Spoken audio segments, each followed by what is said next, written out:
দক্ষিণবঙ্গ জুড়ে বজ্রপাতের সতর্কবার্তা। 9 এবং 10ই মে দক্ষিণবঙ্গে ঝড় বৃষ্টি বেশি থাকবে, সঙ্গে 40 থেকে 60 কিলোমিটার বেগে হাওয়া বইবে। এছাড়া কিছু জায়গায় বজ্রপাতের তীব্রতা থাকছে। বজ্রপাতের সময় গাছ বা বিদ্যুৎ খুঁটির নিচে থাকতে বারণ করা হচ্ছে, ছাদের নিচে থাকতে বলা হচ্ছে। কলকাতা সহ পার্শ্ববর্তী এলাকায় ঝড় বৃষ্টি থাকবে 4 থেকে 5 দিন।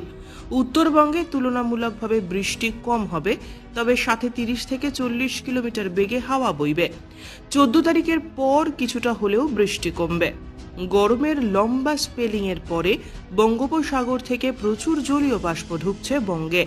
আসাম থেকে দক্ষিণবঙ্গের ওপর দিয়ে উড়িষ্যা পর্যন্ত একটি নিম্নচাপ অক্ষরেখা রয়েছে এবং বঙ্গোপসাগর থেকে আসা জলীয় বাষ্পের ফলে এই বৃষ্টিপাত। কলকাতাতে 9 এবং 10 তারিখ ঝড় বৃষ্টি বেশি হবে, সাথে হবে বজ্রপাত। রাতের দিকে কলকাতাতে বৃষ্টির সম্ভাবনা থাকছে আজকে। 9 থেকে 10 তারিখ দক্ষিণবঙ্গে ঝড় বৃষ্টির তীব্রতা কিছুটা বেশি থাকার সম্ভাবনা রয়েছে, বিশেষ করে বজ্রপাতের সম্ভাবনা। দু এক জায়গায় বজ্রপাতের তীব্রতা বেশি থাকার সম্ভাবনা রয়েছে, বিশেষ করে 9 থেকে 10 এই পিরিয়ডটায়। দমকা হাওয়া থাকার সম্ভাবনা রয়েছে, কোথাও কোথাও 40 থেকে 50 বা 60 কিলোমিটারও প্রতি ঘন্টায় থাকার সম্ভাবনা দু এক জায়গায়। বৃষ্টিপাত মেনলি মাঝারি ধরনেরই থাকার সম্ভাবনা। লোকালাইজ দু এক জায়গায় ভারী বৃষ্টির সম্ভাবনা থাকছে, মানে লোকালাইজ ধরনের এই 9 থেকে 10 এই পিরিয়ডটার ভেতরেই। মেন কনসার্নটা হচ্ছে থান্ডারস্টর্ম অ্যাক্টিভিটি, দমকা হাওয়া, সেই সাথে বজ্রপাতের তীব্রতা বেশি থাকার সম্ভাবনা। তারপরেও 11 থেকে 13 তারিখ বৃষ্টিপাতের সম্ভাবনা থাকবে, তবে তীব্রতা, যেটা বজ্রবিদ্যুতের তীব্রতা বা দমকা হাওয়ার তীব্রতা, সেটা ধীরে ধীরে কমবে। কলকাতা পার্শ্ববর্তী অঞ্চলে বৃষ্টিপাতের সম্ভাবনা থাকছে আগামী 4-5 দিন। অন্যান্য জেলাগুলোর মতো কলকাতার ক্ষেত্রেও তীব্রতার কিছুটা বেশি থাকার সম্ভাবনা রয়েছে 9 থেকে 10 এই পিরিয়ডটার ভিতরেই। উত্তরবঙ্গের জন্য ইন্টেন্সিটি তুলনামূলকভাবে কিছুটা কম থাকবে দক্ষিণবঙ্গের থেকে, তবে বৃষ্টিপাতের সম্ভাবনা থাকছে আগামী 4-5 দিন উত্তরবঙ্গের জেলাগুলিতেও। দমকা হাওয়া থাকার সম্ভাবনা মেনলি 30 থেকে 40 কিলোমিটার প্রতি ঘন্টায়।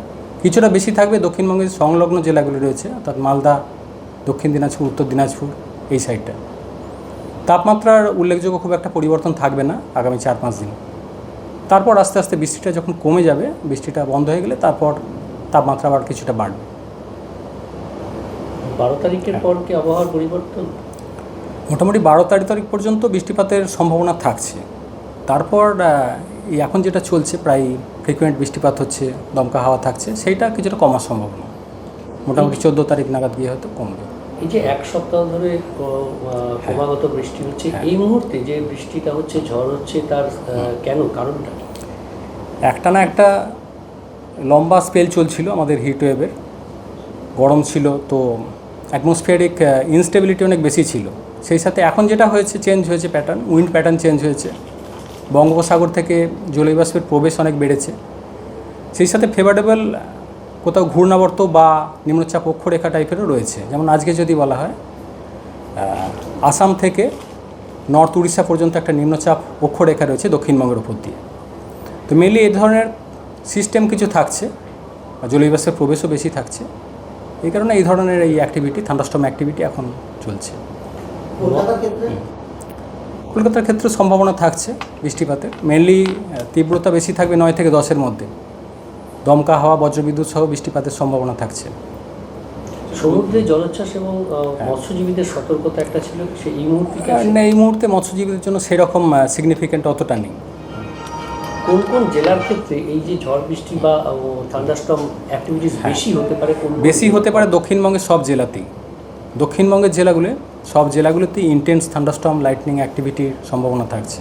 আজকে বিশেষ করে হয়তো পূর্ব পশ্চিম বর্ধমান, নদিয়া এই সাইডটায় তীব্রতা বেশি থাকার সম্ভাবনা। ব্যুরো রিপোর্ট, উত্তরের প্রহরী।